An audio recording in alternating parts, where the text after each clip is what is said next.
Companheiros do SEAC, Centro Espírita Allan Kardec.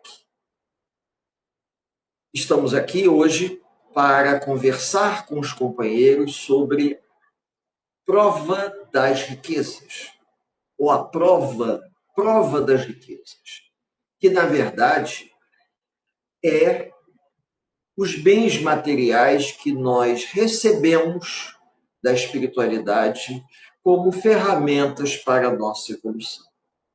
Da mesma forma que o homem recebe grandes riquezas materiais, ele recebe também grandes oportunidades de trabalho, de evolução, para o seu crescimento, para a sua transformação de ordem moral. Estamos hoje aqui para abordar dentro desse leque os extremos da riqueza e da pobreza. Muito bem.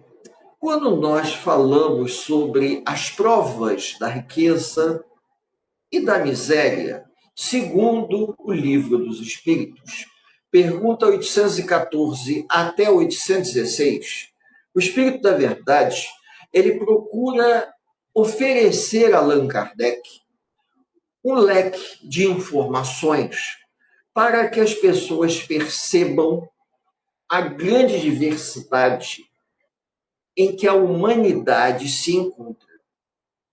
Desde aquele indivíduo que não tem condições diárias para sobreviver, ele luta cada dia pelo que ele vai comer, até aquele que tem uma oportunidade de realizar todos os seus sonhos. Porque a espiritualidade lhe dá chances fantásticas de construir, de produzir, de multiplicar. Outro dia eu estava conversando com uma companheira sobre a grande diversidade das casas espíritas que nós temos aqui no Rio de Janeiro. Nós temos casas espíritas pequenininhas que lutam com dificuldades. Nós temos casas espíritas grandes que basta o dirigente pedir que numa questão de dias eles alcançam a meta do que eles precisam. Porque as pessoas com recursos, pessoas abastadas, elas têm a disponibilidade financeira de fazer doações para os projetos que a casa realiza. Chega a ser surpreendente o que eles fazem, coisas que outras casas espíritas, em toda a sua trajetória de vida, jamais conseguiriam realizar. Isso está atrelado à programação espiritual dos dirigentes da casa e de todos os frequentadores. Um desafio para todos nós. Por isso que nós precisamos ter em mente que tudo que nós recebemos da espiritualidade, nós recebemos com o objetivo de promover a nossa evolução.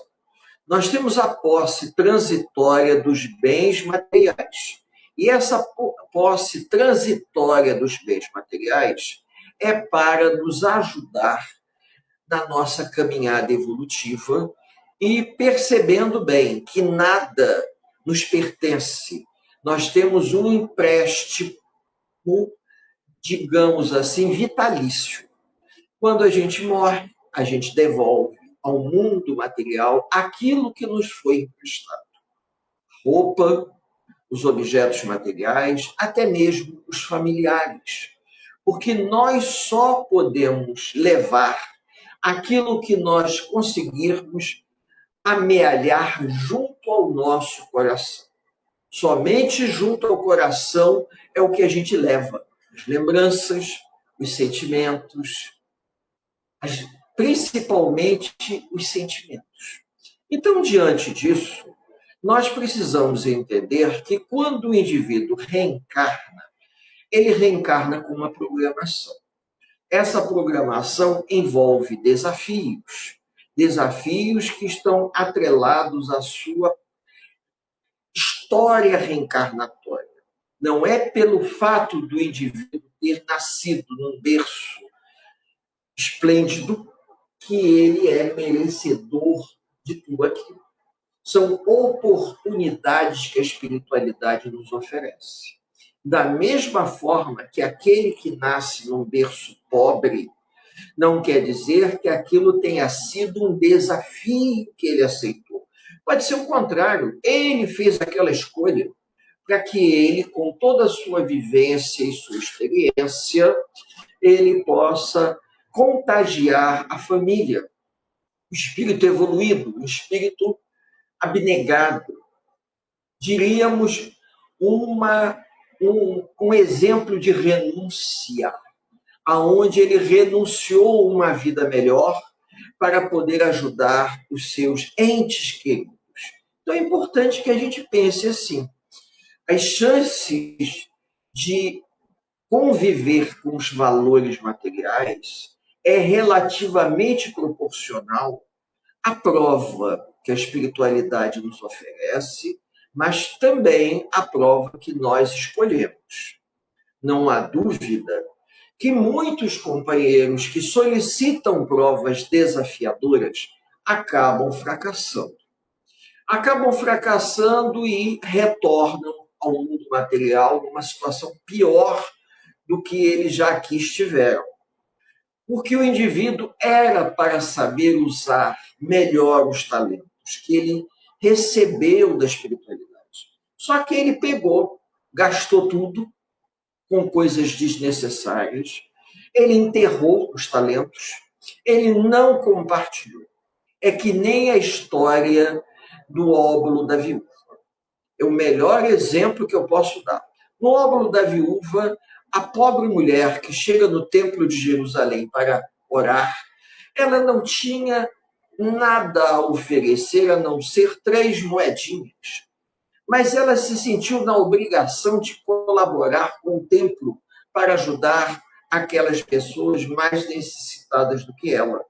E ela doa as 3 moedinhas de maneira discreta, porque ela chega a ter vergonha. Porque antes dela fazer a sua contribuição, um fariseu doou um saco de moedas de ouro e rezou em voz alta para chamar a atenção de todos no templo que ele estava fazendo aquela doação. E a parábola, ela nos chama a atenção para o seguinte: qual foi a doação que teve maior significado? É óbvio que da mulher, da pobre viúva. Porque o fariseu, ele tinha muito dinheiro. Aquele saco de moeda não ia fazer falta nenhuma. Mas a pobre viúva, coitada, aquelas 3 moedinhas fez uma falta muito grande para ela, porque ela passava necessidade. Assim é na casa espírita. Nós temos muitos companheiros que fazem doação com frequência, mas são pessoas que têm uma situação de vida equilibrada, que podem doar, que têm a consciência de que elas precisam ajudar. Essas pessoas estão em paz com a sua consciência, porque elas fazem a doação. Em alguns momentos em que a casa passa por uma dificuldade e fazem uma campanha, ele se dispõe a colaborar, ele nunca se esquiva a ajudar. Está sempre colaborando. Esse entendeu a missão, entendeu a mensagem. Ele tem a posse dos bens materiais, deve fazer o bom uso, utilizar dentro do bom senso. E dentro do bom senso, ele utiliza a riqueza que ele conquistou ou que lhe foi oferecida pela espiritualidade ao longo da vida, como resultado do seu trabalho ou herança dos seus familiares. Ele tem essa consciência. Já tem aquelas pessoas que não querem colaborar. O indivíduo chega na casa espírita só para receber. Ele acha que a casa espírita tem a obrigação de lhe dar algo, mesmo que seja através do passe da água fluidificada ou de uma ajuda espiritual. E ele não entende que tudo na vida é uma verdadeira troca, é uma via de mão. principalmente quando nós trabalhamos na casa espírita em prol do bem. A espiritualidade, ela nos responde com ajuda. Uma vez, procuraram Chico Xavier, até para saber o que poderiam fazer para conseguirem receber a ajuda necessária. Marcel Souto Maior, no seu livro As Vidas de Chico Xavier, explica essa história melhor. Aonde procuraram o Chico, porque essas pessoas estavam passando por um momento tão difícil que eles sentiam a necessidade de uma intercessão do plano espiritual. E precisavam de uma ajuda que o Chico não tinha como oferecer. E falaram, Chico, o que a gente pode fazer para ser merecedor de uma ajuda que nós estamos precisando? E o Chico parou, pensou e o seguinte: exercitem a caridade. Façam a caridade para aqueles que precisam muito mais do que vocês. Porque vocês receberão, quando menos esperarem, a ajuda que vocês tanto precisam. Aí as pessoas se perguntaram, mas Chico, como é que funciona isso? O Chico falou de uma maneira clara. Todos nós somos acompanhados de desencarnados, familiares que querem nos ajudar, mas que muitas das vezes nós não nos ajudamos.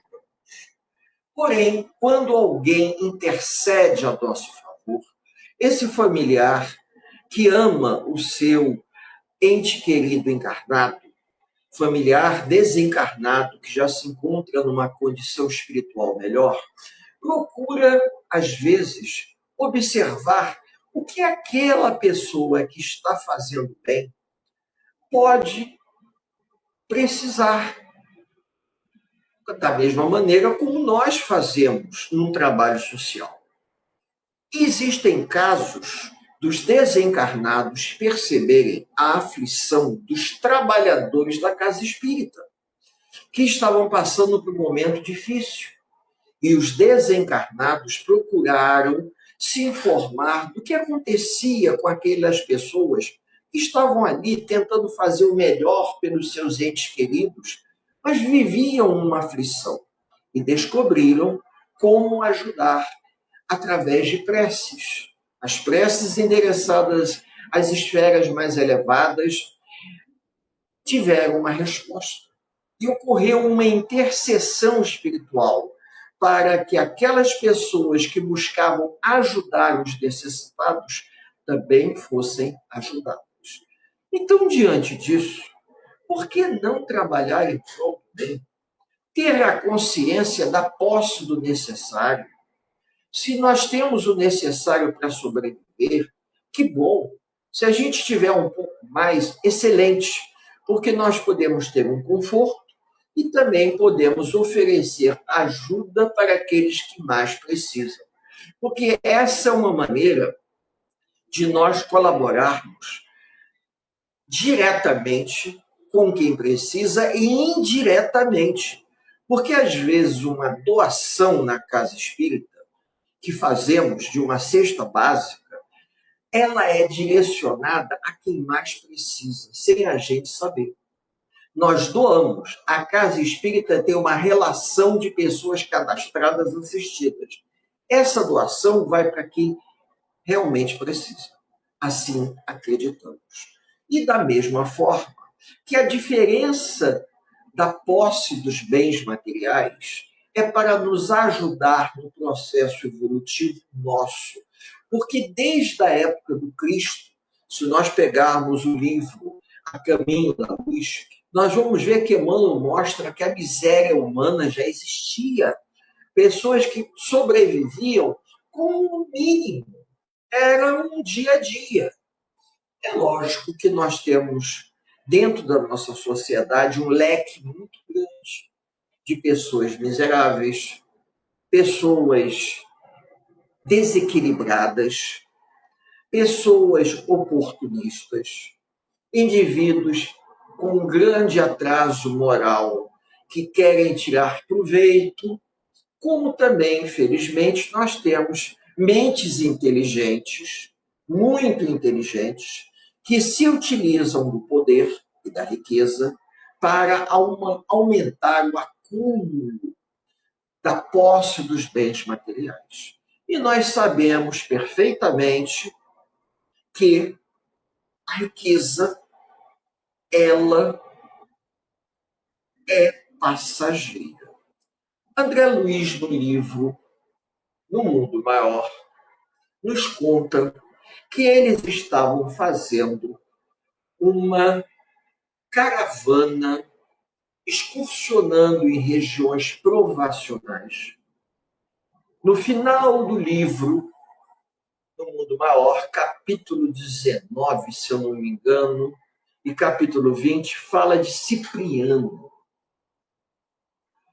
Cipriana vai ajudar André Luiz quando André Luiz encontra o seu avô. André Luiz, desde quando ele era pequeno, ele tinha ele era muito chegado do seu avô, mas ele não conhecia a história da família. Ele não conhecia. O avô dele era um homem que herdou do pai uma riqueza na região do norte fluminense, próximo ao Rio Paraíba do Sul, se eu não me engano, e eles tinham terra, tinham riqueza, se eu não me engano, produção, eu não sei se era cana de açúcar ou café, alguma coisa assim. E o avô do André Luiz gostava muito do neto e deixou uma soma de dinheiro muito grande, o que possibilitou ao neto estudar, ser médico, ser um bom médico na cidade do Rio de Janeiro, um médico sanitarista. E hoje nós sabemos perfeitamente que o avô, que o André Luiz, segundo o que Chico Xavier nos disse, foi o sanitarista Carlos Chagas.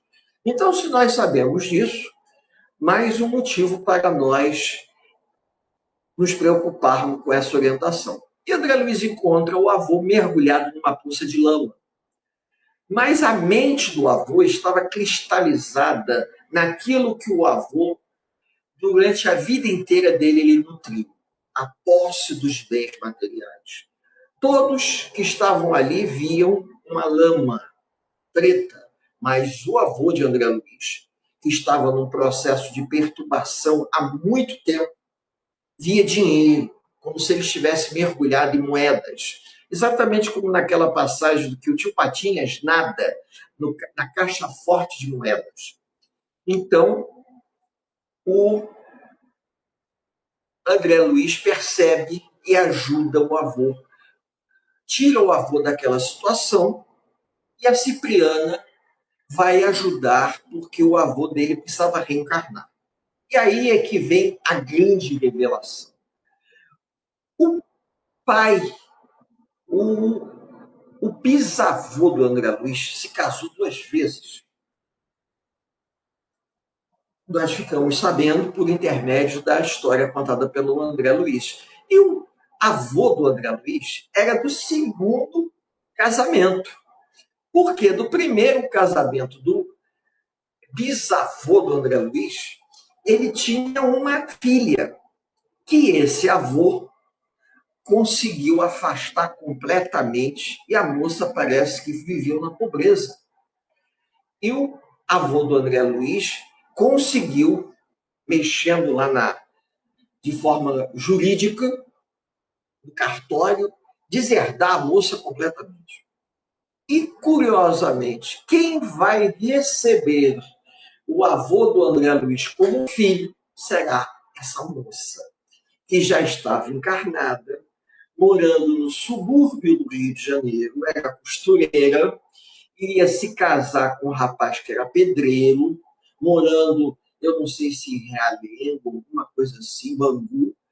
Esse casal aceitou em desdobramento que o avô do André Luiz, né, que era o irmão dela, naquela encarnação por parte de pai, viesse a ser o filho dela. Aí a gente para e vê, a vida dá voltas. Então, a relação entre a miséria e a riqueza são para a nossa evolução. Nós não podemos chegar a esse extremo de fazer o que ele fez. Não há dúvida que no mundo tão competitivo como o que nós nos encontramos, a gente passa por grandes desafios de ordem moral. Mas se nós soubermos usar os valores dos bens materiais que recebemos a nosso favor e ao favor daqueles que nos cercam, sem entesourar tudo como o tio Patinhas fez, metendo todo o dinheiro na caixa forte, nós vamos conseguir ajudar outras pessoas.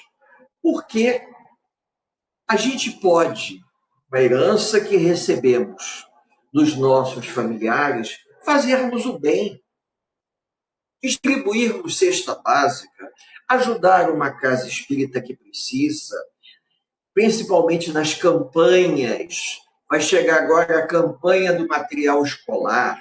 Depois, apesar de estarmos vivendo um período de muito calor, nós teremos a campanha do inverno, do casaco, do agasalho, da manta, do cobertor, e a campanha constante da cesta básica para as pessoas necessitadas.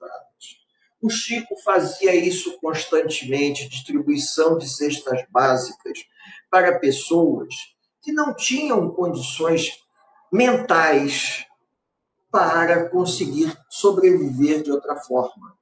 O Chico entendia que às vezes não poderia esperar de uma pessoa aquilo que ela não tinha condições de dar. E só que ao longo da nossa vida nós vamos entendendo, vamos percebendo, vamos nos modificando. Nessa encarnação, eu vim numa família com condições para poder estudar, trabalhei no momento certo. Então, isso tudo eu preciso valorizar. Eu não vou levar nada. Caixão não tem gaveta. E às vezes a gente vê nas próprias obras espíritas o indivíduo que desencarnou em perturbação, vendo os herdeiros brigarem por conta dos bens que ficaram. E a gente observa também, às vezes, um apego demasiado aos valores materiais, como se a posse do ter fosse mais importante do que o ser. E dessa forma, quem já teve a oportunidade, eu sempre digo isso, porque eu acho que é o maior exemplo que eu tive chance de vivenciar. Foi o exemplo de ter trabalhado no Bazar da Casa Espírita. Porque as pessoas doam as coisas mais possíveis e imagináveis. Elas doam coisas na Casa Espírita que às vezes você não sabe para que serve, porque passou tanto tempo que você aquilo ali não é mais usado. Então, o indivíduo se desfaz quando aquilo não lhe serve mais e manda para o bazar. Às vezes tem pessoas que passam no bazar para comprar coisas inusitadas, como, por exemplo, o bazar do Centro Espírita da casa que eu frequento, o Consolador, tem 5 máquinas de escrever lá, que encostadas para quando alguém aparecer. Só que hoje em dia, do jeito que as coisas estão, fica até difícil. Será que a gente vai encontrar fita para a máquina de escrever? Então, resma de papel a gente encontra, mas fita eu não sei. Corretivo para a máquina de escrever até tem. Então, isso tudo são coisas. O mundo vai mudando e as pessoas, elas têm uma relação muito grande de apego. Por exemplo, na virada da estação agora, nós vamos pegar verão, outono. Os shoppings, eles fazem promoções, as pessoas vão e aproveitam aquelas promoções e, no impulso, compram coisas que não precisam. E depois descobrem que tem roupas novas guardadas no armário, que ainda com etiqueta, quando comprou, esqueceu no meio das outras e não usou. E aquela roupa, às vezes, está até amarelada. E a pessoa doa para o bazar. E a gente vê que a roupa está com etiqueta, mas está amarelada. Porque o indivíduo comprou ou vestiu, comprou na loja, ele gostou, chegou em casa, vestiu, não caiu bem, aí resolveu deixar ali para dar para alguém e o tempo passou. Eu estou comentando isso porque isso é uma característica inerente do ser humano. Nós estamos aqui para evoluir. Estamos aqui para lidar com todos os elementos do mundo material, como um aluno da pré-escola que entra naquela sala de aula interativa, que tem de tudo um pouco. Latas com tampinhas de tamanho diferente para você aprender a rosquear, cubos para você colocar um dentro do outro. No fundo tem uma área com areia para as crianças brincarem, levarem baldinho para poder brincar na bancada com areia, tudo isso interativo para que a criança possa interagir e desenvolver suas potencialidades. Da mesma forma é o mundo. Mas nós precisamos aprender a respeitar os limites, aprendermos a respeitar o próximo, aprender a respeitar as diferenças. As diferenças evolutivas são para o nosso crescimento. O que se aplica a um, não se aplica a outro.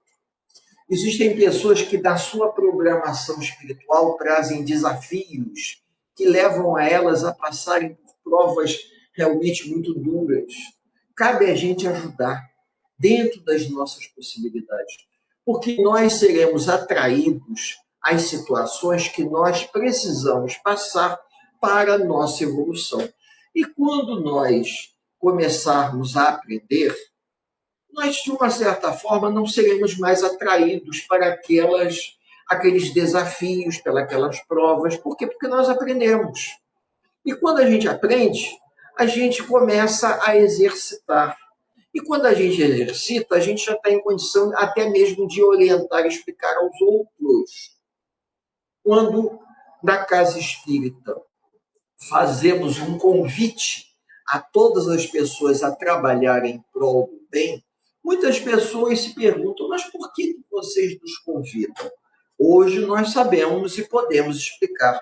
Porque quando você trabalha em prol do bem, você trabalha a seu favor. Você recebe na proporção que você dá. Existe uma máxima que diz, eu já tinha ouvido há muito tempo, que pessoas esotéricas, pessoas que têm uma visão holística, dizem: o universo nos devolve aquilo que nós lançamos no universo. Isso é uma verdade. À medida em que nós fazemos o bem, de coração aberto, desejando que aquilo favoreça de alguma forma a quem aquele objeto receber, aquele objeto ele sai das nossas mãos para ir em direção a quem mais precisa.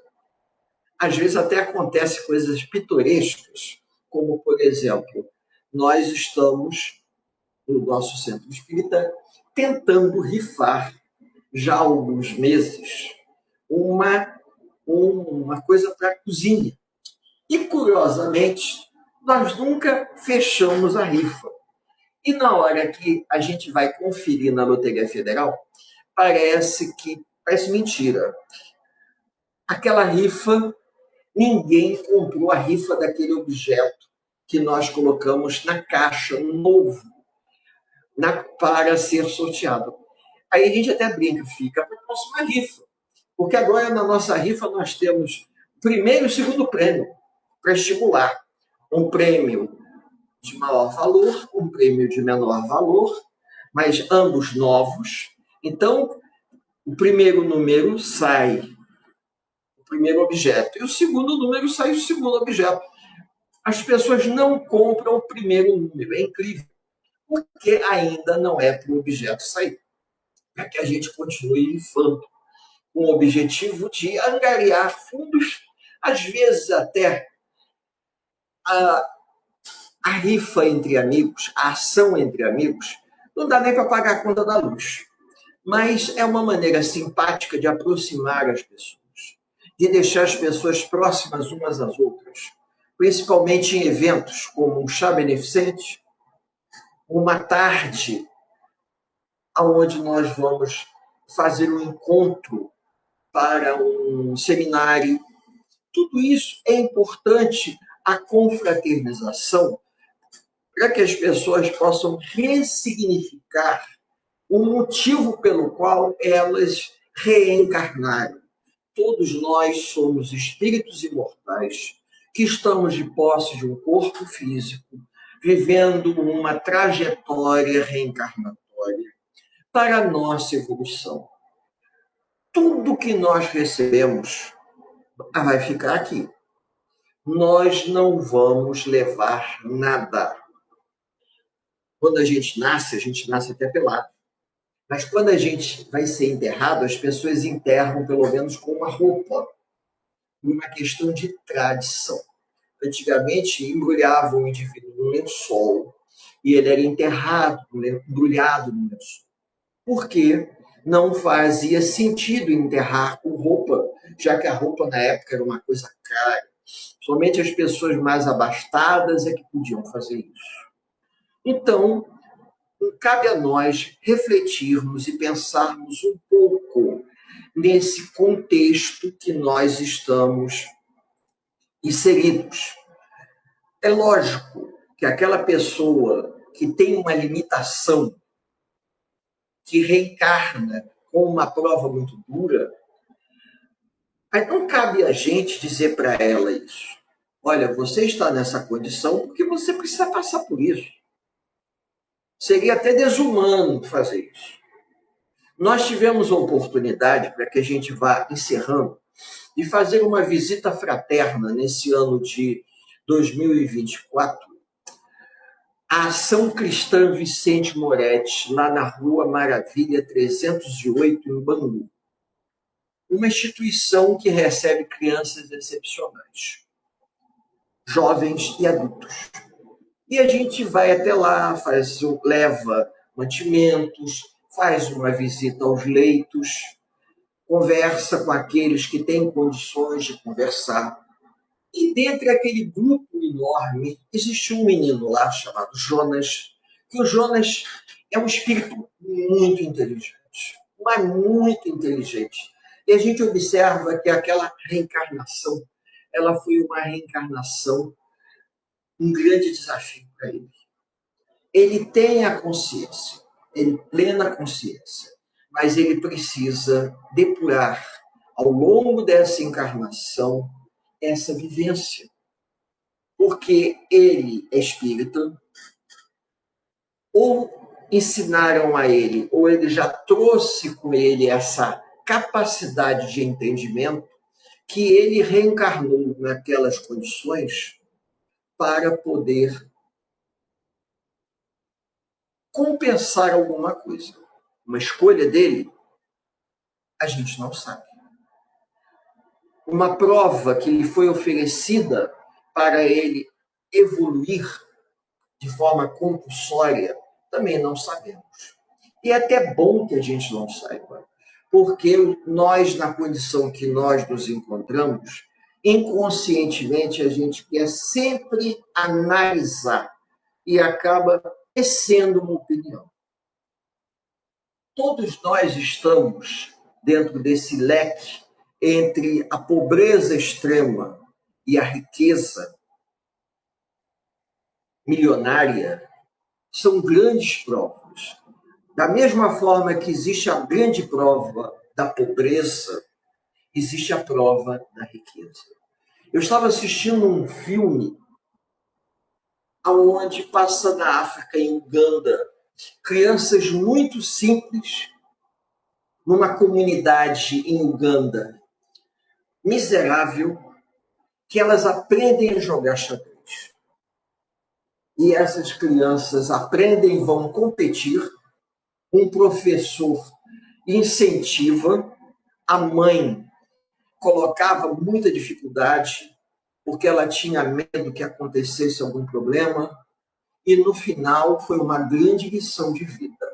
Um filme baseado numa história real, onde uma menina nascida numa comunidade muito pobre, muito miserável, ela era extremamente inteligente. E ela vai ganhar um prêmio e o dinheiro vai permitir que comprasse uma casa para a mãe dela. E o filme termina com isso. É uma história muito bonita que mostra que indivíduos que dão uma grande lição de vida, porque nascem em condições muito simples, mas trazem um desejo, um empenho, um esforço a ponto de se tornar campeões mundiais. Nós vimos isso na Olimpíada ano passado. Amigos, deixamos aqui. Poderíamos contar mais histórias, como a riqueza pode trazer grandes males. Me fez lembrar aqui a história do Dudu da Loteca, que foi o homem no Brasil que ganhou o maior prêmio na história, em que ele pegou o dinheiro e gastou todo o dinheiro. Isso na década de 70, se eu não me engano. Um dos maiores prêmios pagos na história foi o que esse rapaz recebeu. E ele acabou botando esse prêmio abaixo. Não é difícil vocês descobrirem quem não conhece essa história. Então, a questão da riqueza e pobreza são grandes desafios para a nossa evolução. Eu convido os amigos para juntos levarmos o nosso pensamento em prece, para encerrarmos esse nosso singelo encontro com uma prece amiga, bem objetiva. Deus, Pai amado, Jesus, grande mestre, estamos aqui nesse bate-papo fraterno, nessa troca de ideias, tentando compartilhar um pouco das informações que tivemos acesso. Sabemos que não somos os donos da verdade e no decorrer dessa exposição até podemos ter feito alguma confusão. Mas o nosso objetivo é o melhor possível. Convidar as pessoas a um estudo sistematizado, se possível, da doutrina espírita. Hoje nós falamos sobre as provas da riqueza e da miséria do Evangelho, do Livro dos Espíritos, pergunta 814, 815 e 816, para que as pessoas possam refletir e pensar um pouco que nós estamos aonde precisamos estar, que a gente tenha equilíbrio e paz interior para conduzir nossas vidas da melhor forma possível. Eu desejo a todos muita paz, um grande abraço, até um próximo momento em que estivermos juntos. Muito obrigado pelo encontro de hoje.